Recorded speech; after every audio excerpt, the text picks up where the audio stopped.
গ্রামের একদম শেষ মাথায় দাঁড়িয়ে ছিল একটা পুরনো জমিদার বাড়ি।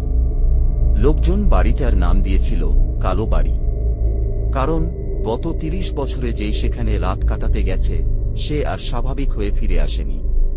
একদিন ইউটিউবের জন্য ভয়ঙ্কর ভিডিও বানাতে শহর থেকে ৩ বন্ধু গেল সেই বাড়িতে, আরিয়ান, শুভ আর নিলয়। বাড়িটার ভেতরে ঢুকতেই তারা বুঝল জায়গাটা অদ্ভুত। দেয়ালের রং উঠে গেছে, চারদিকে মাকড়সার জাল, আর বাতাসে এক ধরনের পচা গন্ধ। কিন্তু সবচেয়ে ভয়ঙ্কর ছিল, পুরো বাড়িতে কোনো পাখির শব্দ নেই। রাত বাড়তে লাগল। তারা ক্যামেরা অন করে দোতলার একটা ঘরে বসে গল্প করছিল। হঠাৎ নিচতলা থেকে ঠক ঠক শব্দ আসতে লাগল। মনে হচ্ছিল কেউ লাঠি ঠুকে হাঁটছে। শুভ নিচে গিয়ে দেখল কেউ নেই, কিন্তু ফিরে আসার সময় সে দেয়ালে একটা পুরনো ছবি দেখতে পেল। ছবিতে ৩ জন মানুষ দাঁড়িয়ে আছে, আর আশ্চর্যের বিষয়, ছবির মুখগুলো দেখতে ঠিক তাদের মতো। শুভ ভয় পেয়ে দৌড়ে উপরে চলে আসে। তারা ৩ জন মিলে আবার ছবিটা দেখতে নিচে গেল। কিন্তু এবার ছবিটা বদলে গেছে।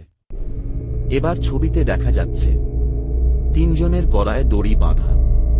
ঠিক তখন ওপরতলা থেকে দরজা বন্ধ হওয়ার শব্দ এল। ধরাম! তারা দৌড়ে উপরে উঠল।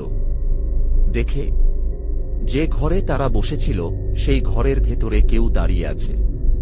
একটা লম্বা কালো মানুষ, মুখ নেই, শুধু ফাঁকা কালো চেহারা, আর তার হাতে একটা পুরনো ক্যামেরা।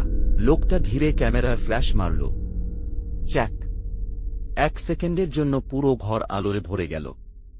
আলো নিভতেই নিলয় চিৎকার করে উঠল, কারণ দেয়ালে নতুন একটা ছবি ঝুলছিল।